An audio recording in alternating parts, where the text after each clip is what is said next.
Olá, salve Maria, sejam muito bem-vindos ao programa Nossa Igreja Católica. Eu sou Mário Boldrini e quero te convidar a conhecer melhor a nossa fé, algumas curiosidades e muita informação sobre a Igreja de Cristo. Antes de começar, 2 recadinhos que você já sabe quais são, mas não custa a gente reforçar. Se você assiste nosso programa e perdeu algum episódio, você pode assisti-lo novamente lá no canal Rosa Mística Pinhal. Basta você acessar o canal no YouTube e acessar a playlist Nossa Igreja Católica. Lá você tem acesso aos outros programas que já foram exibidos aqui no Rosa Mística Pinhal.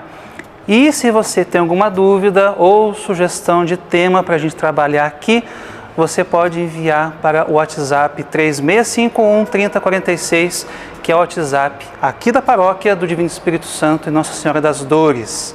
Dito isso, então, vamos para o nosso tema de hoje. Maria teve outros filhos, Nossa Senhora teve relação com São José e teve outros filhos depois de Jesus Cristo? Gente, esse é um argumento muito difundido por ateus também, mas principalmente por protestantes, não é? Que gostam de desdenhar um pouco da fé católica através do nosso ponto mais fraco, né? Que é justamente Nossa Senhora. Eles dizem que, pelas Escrituras, pelo que nós conhecemos, Maria teve outros filhos, coisa que não é verdade. E eles se baseiam principalmente em passagens como essa aqui que eu vou ler para vocês agora. Está lá em Marcos, capítulo 6, versículo de 1, seguintes. Saindo dali, foi para a sua pátria e os seus discípulos o seguiram. Vindo o sábado, começou a ensinar na sinagoga e numerosos ouvintes ficavam admirados, dizendo: de onde lhe vem tudo isso? E que sabedoria é esta que lhe foi dada? E como se fazem tais milagres por suas mãos? Não é este o carpinteiro, o filho de Maria, irmão de Tiago, José, Judas e Simão? E as suas irmãs não estão aqui entre nós? Estavam chocados por sua causa, e Jesus lhes dizia: um profeta só é desprezado em sua pátria, em sua parentela e em sua casa. E não podia realizar ali nenhum milagre, a não ser algumas curas de enfermos, impondo-lhes as mãos. E admirou-se da incredulidade deles. A gente percebe então que em passagens como essa aqui da Sagrada Escritura, passagens essa que se repete em Mateus, que se repete em João, em outras cartas paulinas também, se referem a pessoas, a certo tipo de pessoas como os irmãos de Jesus, não é? E através desse argumento que muitos protestantes, principalmente, gostam de difamar Nossa Senhora para dizer que ela teve outros filhos e que ela não somente gerou Jesus, mas que São José talvez tivesse tido relações com ela e gerado outros filhos. A gente tem que entender uma coisa, né? Como eu disse no programa passado, a Igreja Católica tem os seus dogmas sobre a fé.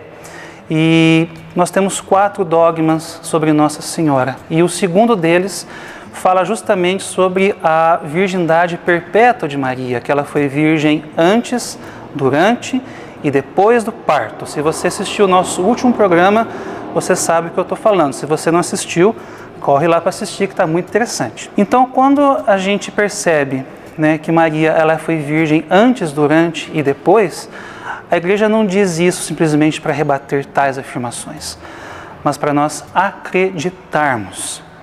E outra coisa, a nossa fé católica não se baseia principalmente na Sagrada Escritura. Nós temos a tradição e o magistério que nos depositam a fé sobre determinados assuntos, e inclusive eles sobre a virgindade de Nossa Senhora. Joia? A Igreja tem diversos argumentos que conseguem rebater essa teoria sobre os irmãos de Jesus. Né? Mas como eu não sou um teólogo, né? Como não tenho essa formação acadêmica, e como também nós não temos muito tempo para o nosso programa, eu trouxe 2 argumentos fundamentais que vão conseguir clarear um pouco a nossa ideia, e a gente já consegue dar uma rebatida em pessoas que dizem tais asneiras para a gente assim. Eu digo asneiras mesmo, tá? Pessoas que não conhecem e que não querem estudar sobre a fé católica para conhecer aquilo que estão falando. Só lembrando então que esse tema de hoje sobre a maternidade de Maria, e também se ela teve outros filhos, foi sugestão que nós continuamos do último programa, tá joia? Mandaram para a gente pelo WhatsApp e nós estamos dando continuidade a esse tema. O primeiro argumento que nós temos para refutar essa afirmação se baseia principalmente na constituição familiar da época. Nós estamos em 2020, quase 2021, e nós temos uma visão de família. Uma visão de família hoje seria, basicamente, o pai, a mãe, os seus filhos, quando muito, às vezes, os avós. Quando eu digo constituição familiar, seria a família núcleo, a família nuclear mesmo, aquela família que vive, convive, interage e se constitui como uma só. Pai, mãe, filhos e talvez, quando muito, os avós, assim, principalmente. Mas naquele tempo, não. No tempo de Jesus, a família era muito mais numerosa do que a gente conhece hoje. Além do pai, da mãe, dos filhos, ainda tinham os primos, ainda tinham os tios, ainda tinham outros parentes que também viviam dentro do mesmo ramo familiar, dentro da mesma célula familiar. Tá joia? E como naquela época não tinha polícia, não tinha assim uma segurança, né? Então eles tinham essa ajuda mútua entre eles dentro do seio familiar. Eles plantavam, eles colhiam, eles faziam os afazeres domésticos todos juntos, constitutivamente. Então a gente pode imaginar também a família de Jesus, como Nossa Senhora, São José, Jesus e também as pessoas que constituíam ali aquele seio familiar, que são tantas pessoas que as Sagradas Escrituras nos dizem, não é? Possivelmente os discípulos também faziam parte da família constitutiva de Jesus, irmã de Nossa Senhora, que vou falar mais para frente dela, não é? Que daí viriam os primos de Jesus. E um outro fator que a gente pode perceber também é que a Bíblia, como a gente conhece hoje, ela, é claro, nós temos uma facilidade imensa para nós termos a Sagrada Escritura em nossas mãos. Mas o idioma principal da Bíblia, que é o aramaico e o hebraico, são idiomas um pouco pobres, não é? Para serem escritos naquele tempo. E muitas vezes algumas palavras não tinham significado próprio. E isso nós conseguimos perceber dentro da Sagrada Escritura. Por exemplo, a palavra primo não existia dentro do idioma aramaico nem do hebraico. Nós temos alguns exemplos em que muitas palavras eram suprimidas e colocadas como a palavra irmão, não é? Que também faz parte dessa constituição familiar. Nós temos, por exemplo, lá em Gênesis capítulo 11, quando Abraão chama a Ló, né? Chama Ló de irmão. Só que justamente Ló era seu sobrinho. Né? Se a gente conseguir ver algumas passagens adiante, nós conseguimos perceber que Ló era sobrinho de Abraão. Só que Abraão também chamava Ló de irmão. Em outra passagem do Gênesis, nós também conseguimos ver que Labão chama Jacó de irmão. Só que Jacó não era irmão de Labão. Jacó era filho de Rebeca. E Rebeca era irmã de Labão. Né? Então, em vez de chamar ele de sobrinho, ele chama ele de irmão. São alguns exemplos que nós temos dentro da Escritura, né, que a gente consegue perceber um pouco como é que ela era constituída. Não é? Então, esse é um argumento, quando nós percebemos que algumas palavras eram suprimidas na época, por causa do idioma, e eram trocadas pela palavra irmão. E, em outras vezes, os personagens bíblicos, né, pela constituição familiar, chamam os seus parentes, sobrinhos ou tios, né, de irmãos. Tá joia? É bom a gente guardar um pouco na cabeça isso aí para a gente conseguir entender um pouco como que se constitui. Nós vamos para um breve intervalo comercial, mas voltamos daqui a pouquinho com o programa Nossa Igreja Católica. Fique aí!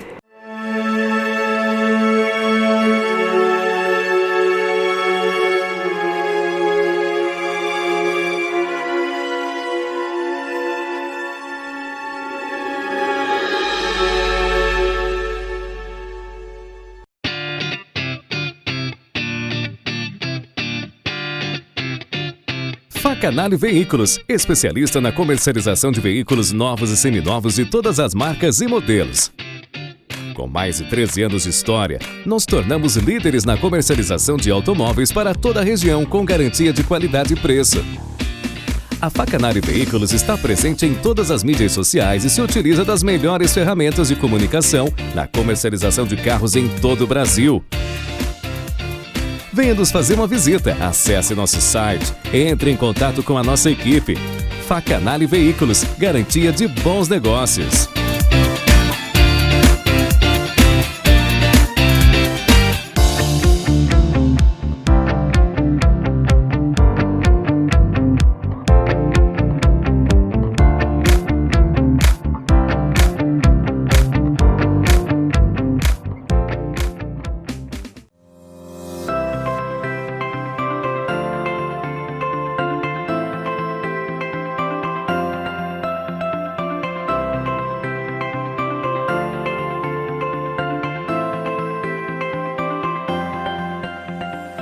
Visque Madeiras. Tradição, qualidade e arte na confecção artesanal de produtos em madeiras.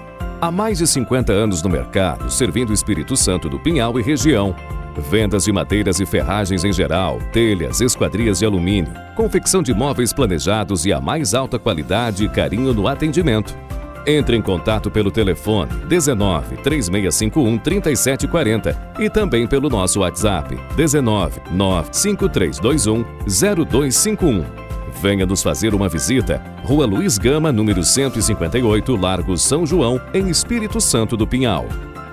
Visque Madeiras, tradição e qualidade em um só lugar.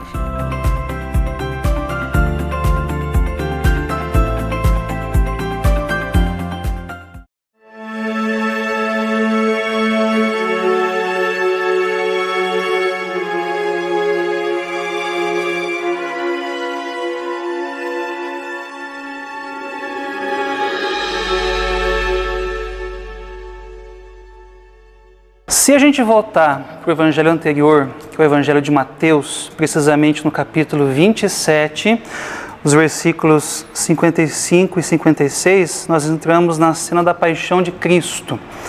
E o finalzinho desse parágrafo, desse trecho, fala o seguinte: estavam ali muitas mulheres olhando de longe. Haviam acompanhado Jesus desde a Galileia a servi-lo. Entre elas, Maria Madalena, Maria, mãe de Tiago e José, e a mãe dos filhos de Zebedeu.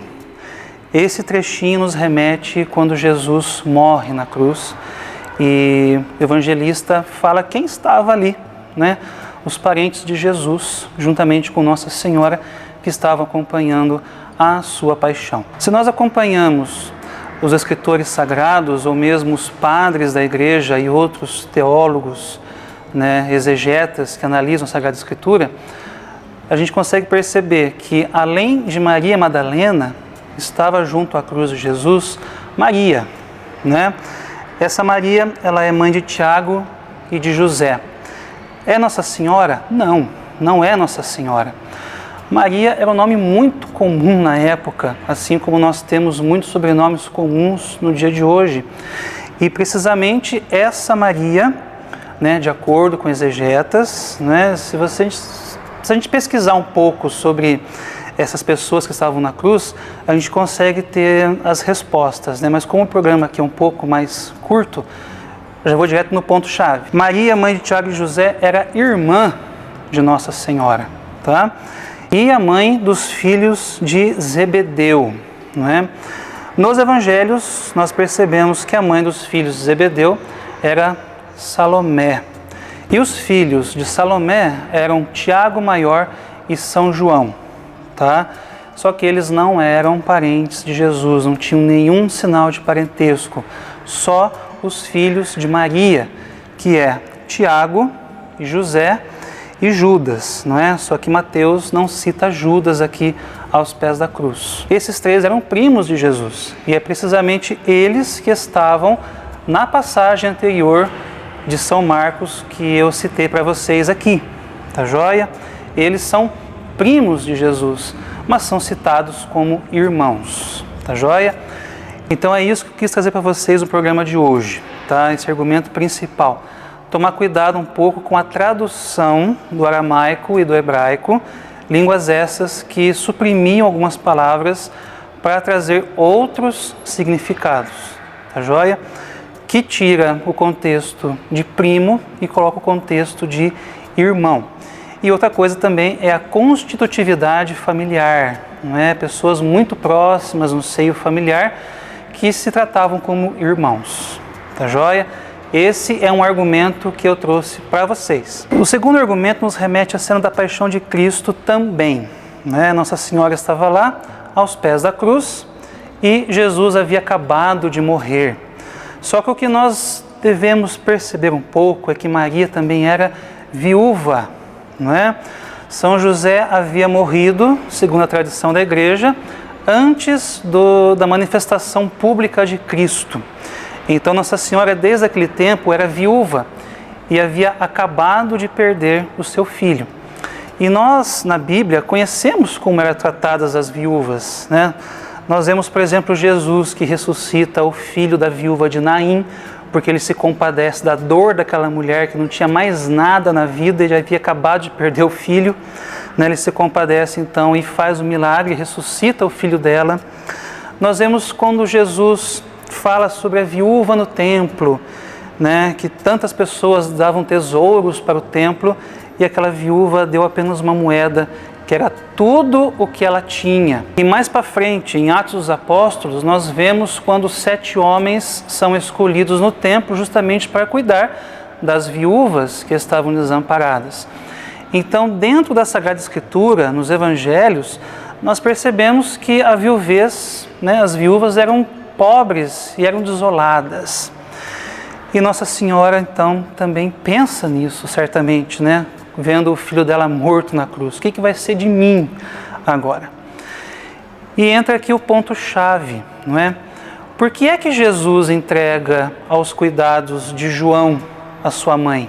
Se Nossa Senhora tivesse outros filhos, certamente os outros filhos iriam tomar conta dela. É isso o natural da coisa. Só que Jesus, no alto da sua dor, ele percebe que a sua mãe ia ficar desamparada como as viúvas daquele tempo. Então ele entrega ela aos cuidados de João. É um argumento irrefutável para a questão dos filhos de Maria, não é? Se Nossa Senhora tivesse outros filhos, não tem lógica Jesus entregar ela aos cuidados de João. Então ela tornou a ter um filho, que foi João, e muitos outros filhos, né, que somos nós hoje, que estamos junto à Nossa Senhora através da sua maternidade. Gente, eu volto a dizer, tem muitos outros estudos, muitos outros argumentos publicados, artigos, que falam a respeito desse tema, né, se Nossa Senhora teve ou não outros filhos. Se a gente pesquisar rapidinho na internet, a gente consegue encontrar muito material para a gente ler. É interessante nós observarmos como que às vezes nós não estudamos, como que às vezes nós não conhecemos a nossa fé. E é justamente essa a proposta do programa Nossa Igreja Católica, levar as pessoas a conhecer a sua fé, né? Talvez não de um modo tão aprofundado como talvez eu me aprofundei hoje, mas para a gente conhecer aquilo que diz respeito à nossa fé. É claro que muitas outras coisas serão ditas aqui, né, baseadas principalmente no Catecismo da Igreja Católica, mas você pode continuar mandando a sua dúvida e a sua sugestão para o WhatsApp 3651 3046, tá joia? A gente vai ter o maior prazer do mundo em te responder, em te ajudar, e você, claro, vai estar também colaborando com a pauta do nosso programa. Então, espero que eu tenha sido compreendido por vocês nesse programa de hoje, né? Qualquer dúvida, sugestão, pode mandar no WhatsApp também, que a gente responde, tá joia? Um forte abraço, fiquem todos com Deus e até o próximo programa Nossa Igreja Católica. Até lá!